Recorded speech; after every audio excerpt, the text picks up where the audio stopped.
Hey, welcome to the Small Business Made Simple podcast, brought to you by socialmediaandmarketing.com.au. Being in business is never easy, but it can be simple, or at least simpler. Join me, your host Jen Donovan, every week where we focus on marketing, social media, and working towards simplifying your business. You with me? Let's do this. If you're gonna dream it big, 'cause someone out there listening. Everyone's got a voice to give, and it's time I heard you whistling, 'cause there's no point at all, in dreaming small.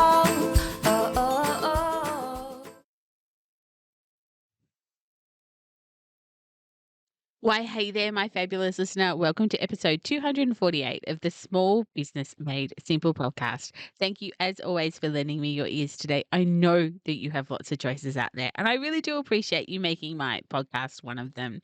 If you are enjoying this podcast, though, then I would really love for you to take a screenshot of you listening to this and share it on your socials and tag me, Jen Donovan _ at Jen Donovan, depending on what platform you're on, because it would be super cool to be able to follow your business journey and shout out to you and give you some social media love, just like you tune in and listen to my podcast every week and get to know me a little bit better.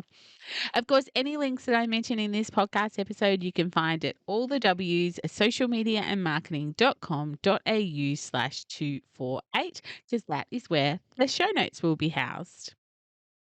Did you get a chance to listen in to last week's episode?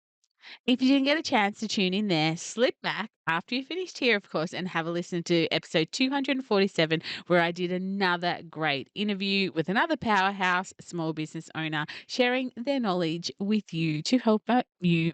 Oh, really? I've buggered that one up, haven't I? To help make your business life simpler. But before we get started with today's podcast, I just wanted to give a shout out to this week's sponsor. We welcome back Joe McKenzie of Call on Joe. Joe has sponsored a few podcast episodes over the last couple of months. Joe is basically your digital partner that you need in your business. Joe works with small business owners just like yourself to reduce the tech overwhelm. She'll build your website, she'll keep it up to date, she'll do all the troubleshooting. Joe also loves to dip her little marketing hands into email marketing and social media and so much more for you. So if you need some technical help, call on Joe. Get in touch with her at allthewscallonjoe.com. And of course, you can check her out on Facebook and, of course, LinkedIn.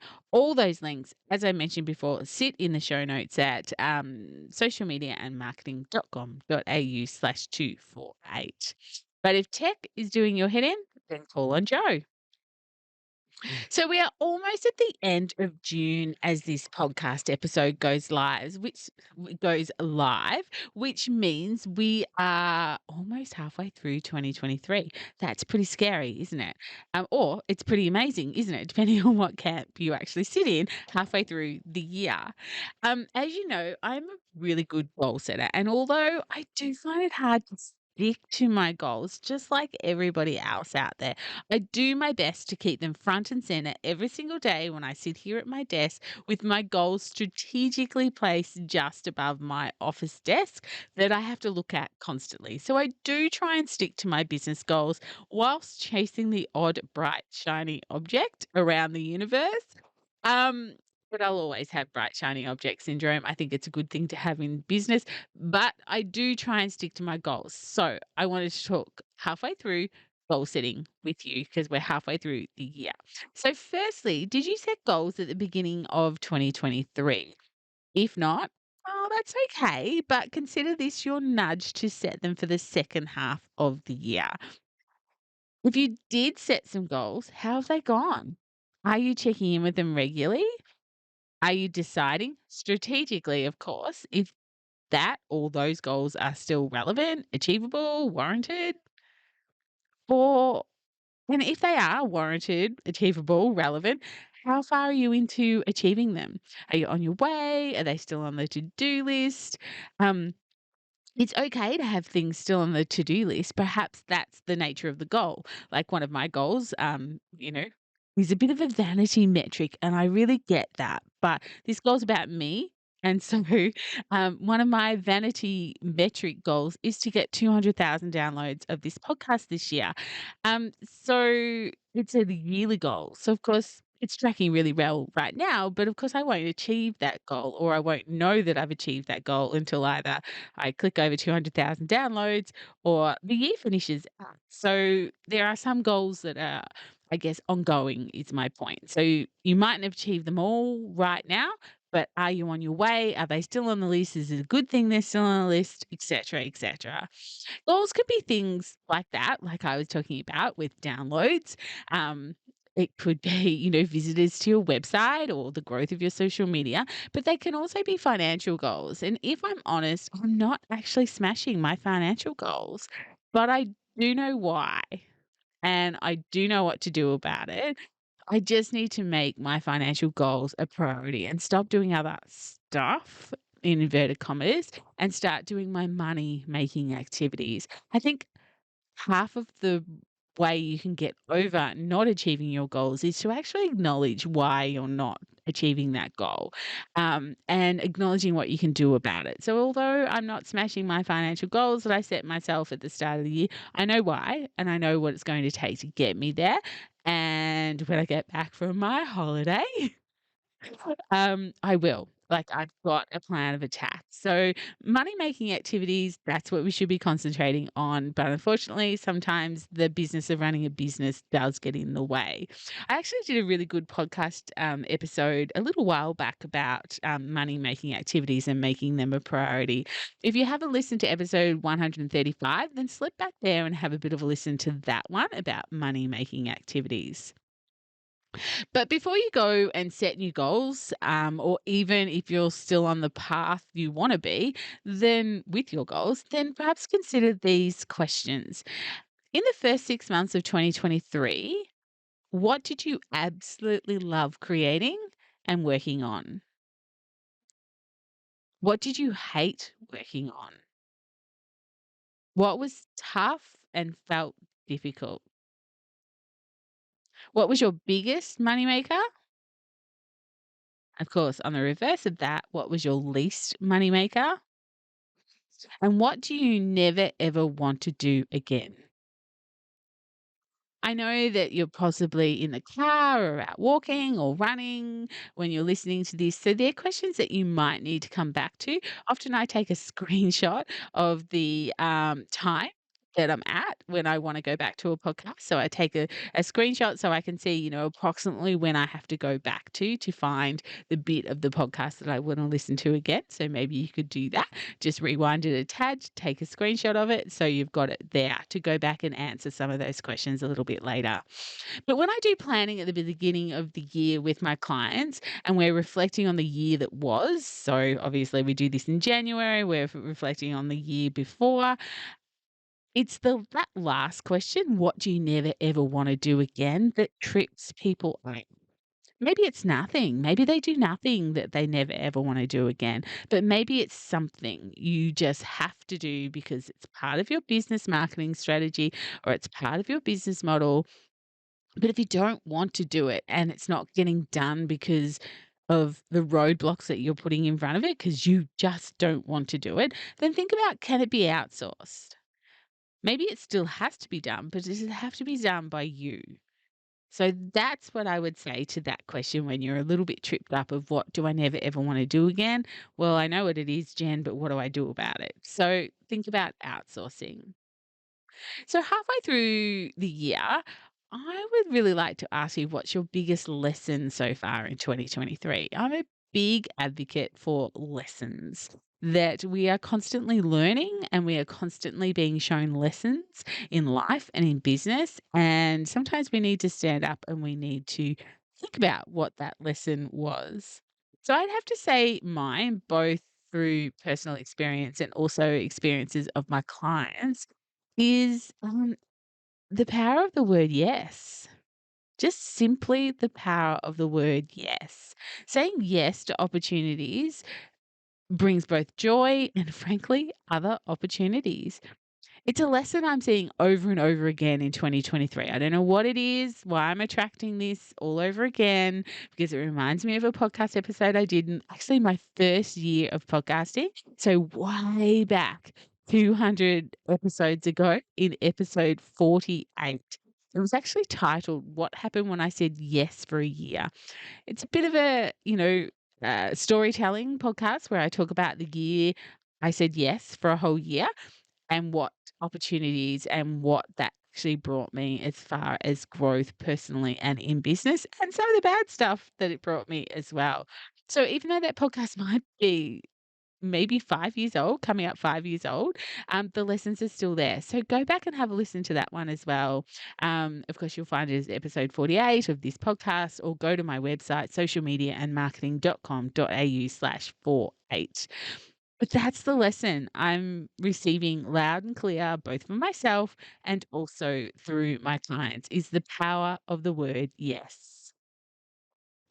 The lesson I'm about to learn in the second half of 2023 is follow up. Absolute need to follow up leads in your business if you want it to grow. This is something I do badly in one sense, but pretty good in other senses.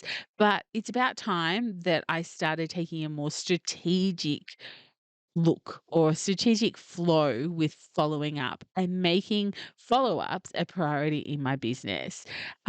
Just like I make marketing a priority, I need to make follow ups a priority as well. I feel that that's a really big lesson that's almost coming to me as a freight train. Like, I feel like it's just humming along and it's really trying to make me sit up and listen to this lesson. So that's my first, what I'm seeing through myself and my clients in the first half of the year is the power of yes. I think my lesson in the second half is going to be the follow up lesson. So if you're setting new goals for the second half of 2023, the most important things to remember are: one, knowing why you want to achieve that goal. Number 2, what's the financial benefit of the goal? Now, it may or may not have one, but we are in business to make money. So most of our goals should have a financial benefit to them. Uh, Number 3, what's it going to take to reach that goal? Like, is that a goal achievable in the next 6 months? What's it going to take from you? What other resources is it going to take? You really need to nut that out. And number 4, what's it going to mean to you and your business if you achieve it? You've really got to learn to celebrate this stuff and look forward to the celebration. So how are you going to feel when you achieve that goal? What's it going to mean to you? What's it going to mean to your business? I cannot encourage you enough to take time mid-year to reset your goals, to help refocus on what's important and what you really want to achieve in the next 6 months. By the time I'm doing an episode about goal setting for 2024, what do you want to achieve by the end of 2023? And regardless of whether or not this applies to you, I have these particular pieces of advice to you I would really love to share.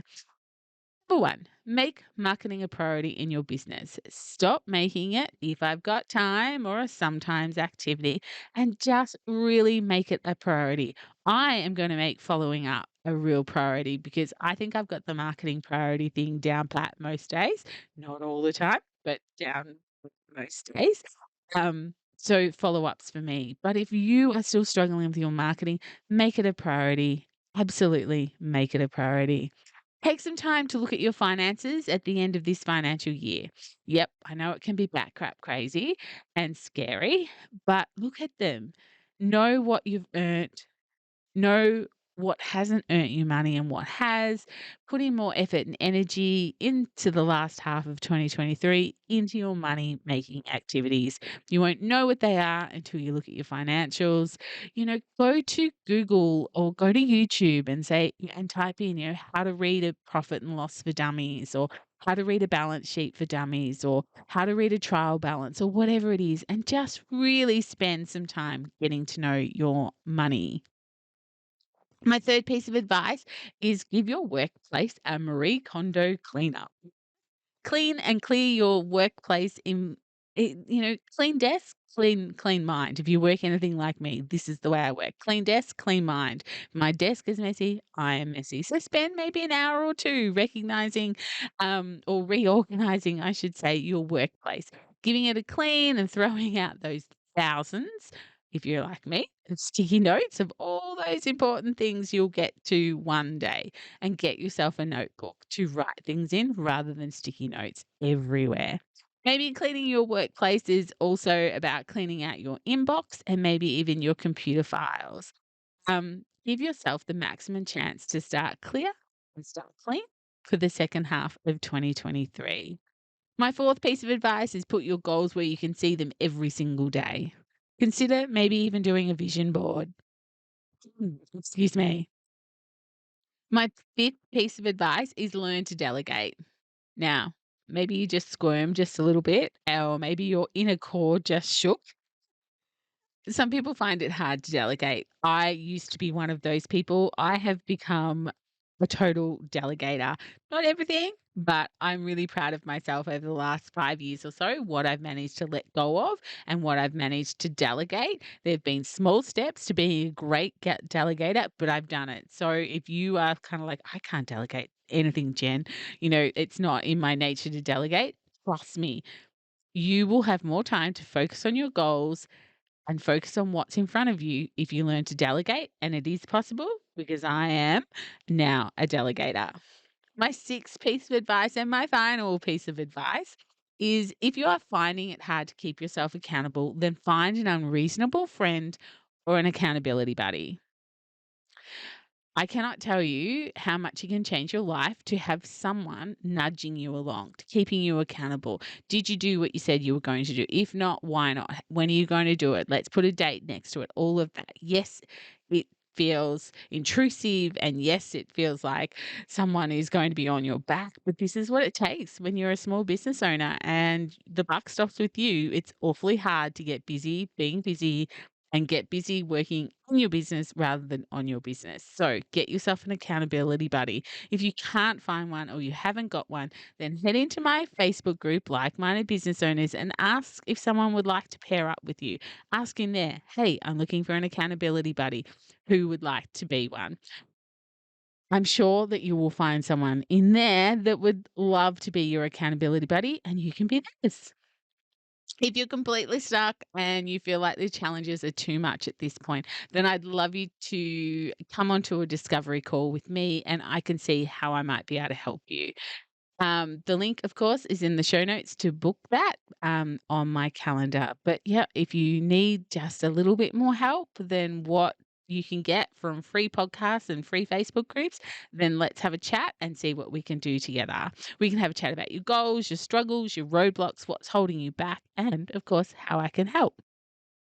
I'd love your thoughts on goal setting for the remainder of 2023. Will you do it? Will you make half a day, half an hour, half a morning to sit down and go through your goals for the rest of 2023? Let me know in the Facebook group, Like Minded Business Owners. I'd love for you to let me know over there. Or, of course, you can email me or DM me on Instagram or LinkedIn. Happy to have a chat. But that's it for episode 248. If you liked this episode and found it valuable, please leave me a rating and review. It would mean the world to me because, as you know, one of my goals for this year is to reach more people with this podcast, and you can help me achieve that by leaving me a rating or a review if you can where you listen to this podcast. I will see you next week for episode 249. Don't forget to call on Joe if you need some tech help in your small business. Joe would love to hear from you. You can come to the show notes and find all the links to Joe. Otherwise, just go to bit.ly/call on Joe. Of course, all the links are in my show notes. But in the meantime, let's get social on social. You can find me on Instagram, Facebook, and LinkedIn if we're not already connected. But whatever you do, remember, my small business peep, as my opening song says, there is no point in dreaming small. No time like the present. Tell it like you feel it, say it proud, be true, and let us see you for the star that you are. No point in dreaming small. I I would like to acknowledge the traditional custodians of the land, the Yorta Yorta people, on which I record this podcast and conduct my business today, and pay my respects to their elders, past and present. I extend this respect to the Aboriginal and Torres Strait Islander people here with us today as well.